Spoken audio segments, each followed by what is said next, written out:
Hi, my name is James. Welcome to King's Fine Woodworking. Today I'm going to show you how we built a bulk run of 50 of our Thors hammer woodworking mallets for a corporate client. This client wanted them all to be the same, and they wanted a walnut head with a tiger maple handle. Tiger maple is a specific variation of curly maple where the wood just typically looks very stripy. We're starting with 12-quarter walnut, and this is rough stock. 12-quarter means 3 inches, because 12 divided by 4 is 3. Typically we measure things in the lumber industry in quarters. So 12-quarter walnut, and it's rough like I said, so it will have to be planed down. This is really pretty stock. It's mostly clear, but even if it had some smaller tight knots, we would leave those in. They don't affect the performance of the hammer, and they tend to look really nice. There's a nice grain pattern around those. And I think you'll see a little bit of those as this goes on. Unfortunately, like everything else, walnut's getting more and more expensive these days, and you're actually looking at almost $1,500 worth of walnut there. The first step is to get a nice flat straight edge on one side of the lumber. And the best way to do that is on the jointer, of course. Since the lumber is rough already, it's going to take a few passes to accomplish that. If this were lumber that we were going to turn into furniture, the first thing I would do would be to joint one of the faces.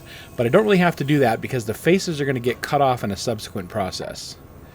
And that one's not quite done, so we'll pass that through one more time. We really want this edge nice and smooth because that's actually going to be the outside edge of the first hammerhead. And we'll store this on my little portable shop cart right there. I was getting questions from several of you about our dust collection system. We do have a newer dust processor than what we had in the past. That's the Harvey G800, and this thing's actually really good, and the ducting is just fantastic. I'll talk more about this in a future video, but I just thought I'd give you a quick overview of what the system looks like. Next, we're going to put the straight edge that I jointed against the fence, and we're going to rip these down into shapes that are approximately 3 inch by 3 inch. And I'm going to use a power feeder. A power feeder makes quick work of this since I have so many to cut. If you ever find yourself in a situation where you have a lot of cuts to do, especially a lot of similar cuts, then consider a power feeder, a small portable power feeder like this from Grizzly. I think it's maybe an 1/8 horsepower, maybe a 1/4 horsepower. It's not a ton of money, and MagSwitch makes a little magnetic kit that this will bolt to that, and it'll just go anywhere on your table saw. When you're done, you just unhook it and set it down on the ground. It takes like 10 seconds to set it up and 10 seconds to take it off when you're done, but it sure makes life easy if you've got a lot of things to cut. It also really enhances safety. Whenever you do work on the table saw, or any tool for that matter, if you have a lot of repetitive cuts, safety sometimes becomes an issue because you get a little bit lax in what you're doing, and that can be an issue. So it's not really a problem with a power feeder because the power feeder is really blocking you from the blade. Your hand really can't get under there, so it's pretty safe. Now we're just doing the final rip to get these things ripped down to perfect squares before I take them over to the chop saw and cut them to the correct length. There's a good side view of what this process looks like. And the wheels just pull that thing through, so I don't have to do a whole lot of work.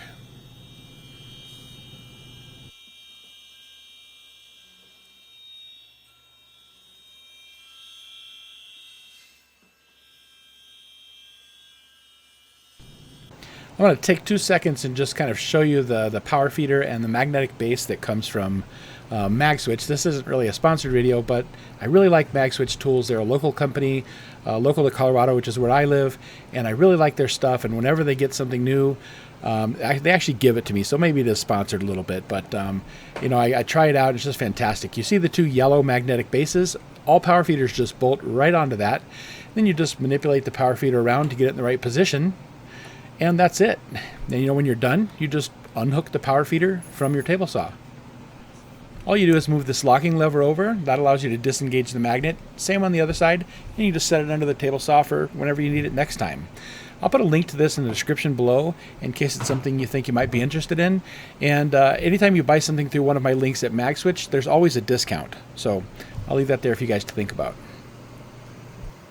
Alright, so all those short chunks have been sliced down into long squares. I've got some 12-inch links and some 18-inch links there. The mallet head is about 6 inches long. I think it finishes out right at 5 3/4. So we'll take this over to the chop saw and we'll cut them to the exact length. A couple of safety things about the chop saw. I know most of you probably know, but for those who don't, Well, for starters, I like to start by getting a perfectly square edge. Then I'll move it over to the stop, and then I'll cut through. But then I'm going to hold right there while the blade comes to a stop. If you pick that blade up while that piece of wood is tight against there and the blade's spinning, sometimes you can pull that piece of wood up with you, and it'll just create a mess. It'll bang around in there. You could hurt your fingers. You could even get cut if it pulls your hands into the blade. So every time I make a cut with the chop saw and one side of the cut's against a stop, I'll always let the saw blade come to a complete stop before I lift it up out of the cut. It's a little bit slower, but it's a whole lot safer, so maybe consider that.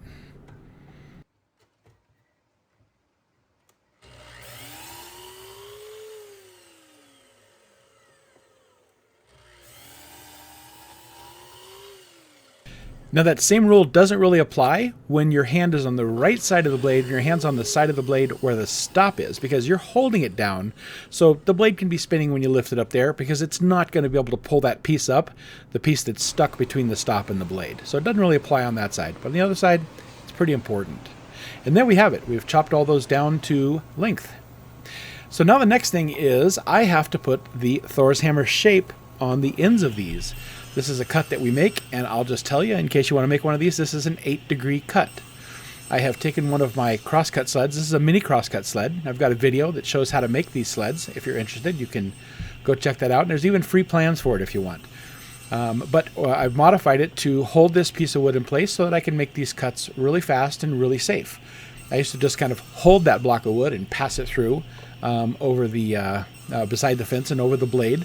I'd hold it pretty securely, and I felt confident, but I started thinking a lot of people, were nervous by that, and so I've built a little jig system that kind of holds it in place. And here again, safety is important if you're going to do these things in bulk. So that gets those things cut pretty quickly. 8 cuts, but it just takes a couple of minutes per hammerhead.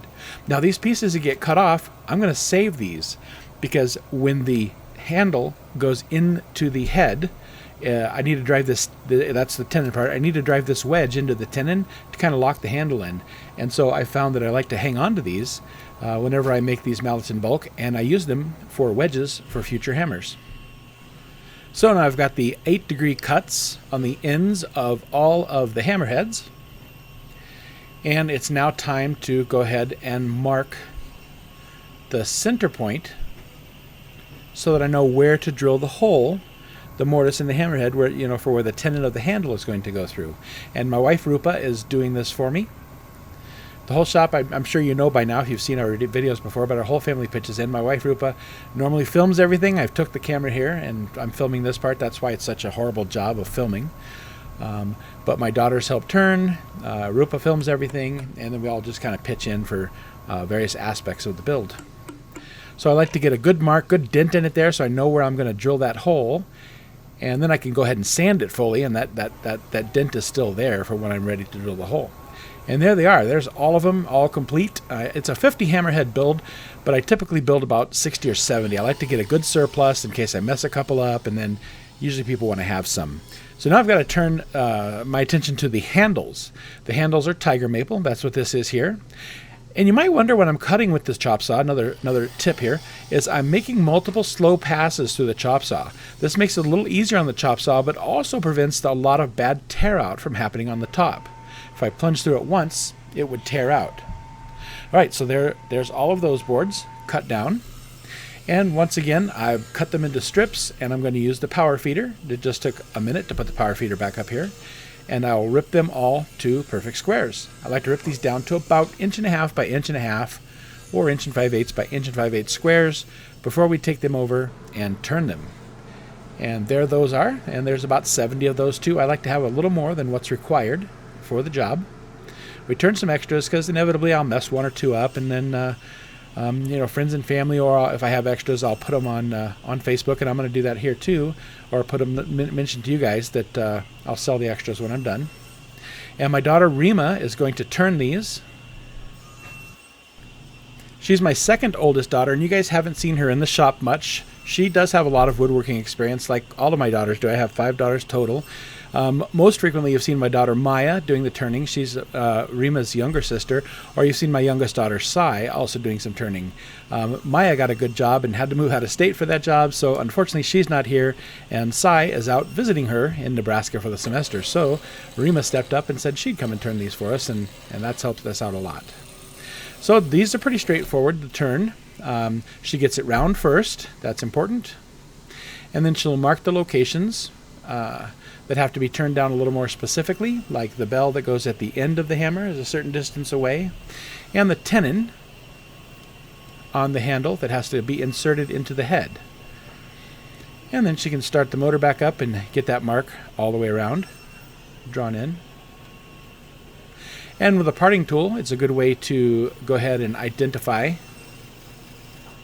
this location exactly.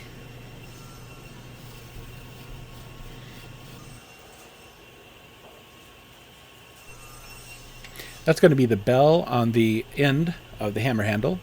And you're not really able to see the tiger striping yet because the wood doesn't have any finish on it, and so it's kind of muted down. And there are a couple ways that you can handle that. We can put a little bit of a stain on it first and sand the excess off, and that makes the stripes very vivid. I don't like to darken the handle at all, so I tend to just do a lacquer finish.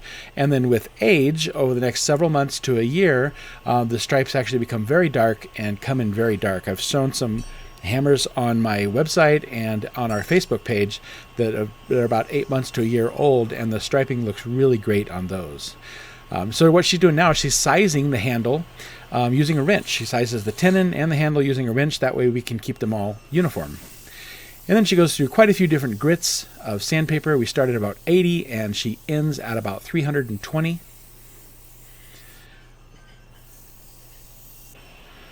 And then when she's done with that part, she will go to a wax. This is a buffing compound, and it's kind of wax-based. And it'll fill any really small voids or errors or imperfections in the surface.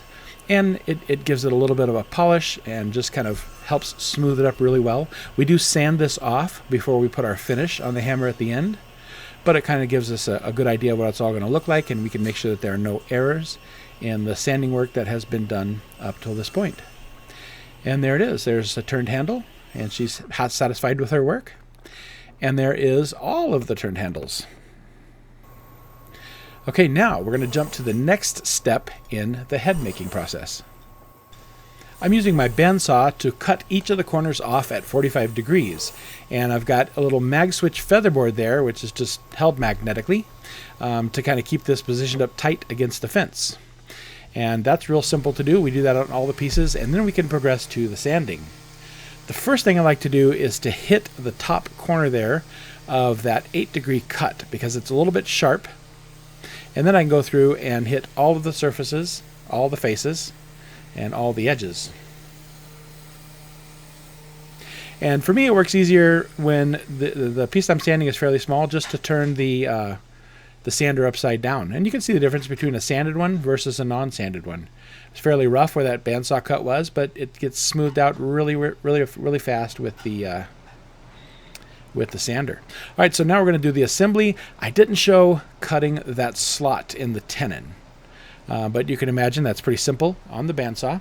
So I like to apply glue on both surfaces. We'll put it inside of the hammerhead, and we'll put it on the tenon as well, just to make sure we have good contact everywhere. And then we'll put it together. And we want to make sure that we turn that slot to be perpendicular to the long axis of the hammer, of the hammerhead there. Gives it the most strength. We put some glue down in there, and then I soak the wedge in glue all the way around, and then we'll drive the wedge down inside of there.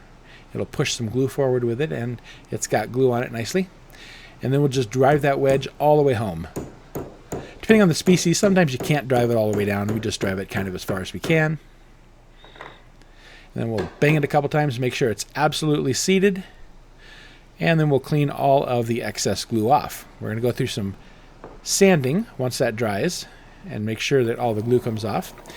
So you can probably see how that tenon sticks out just a little bit above the top, but we like this one to be flush. So I'll move over to the belt sander here, and we'll sand that down nice and flush. Makes quick work of that.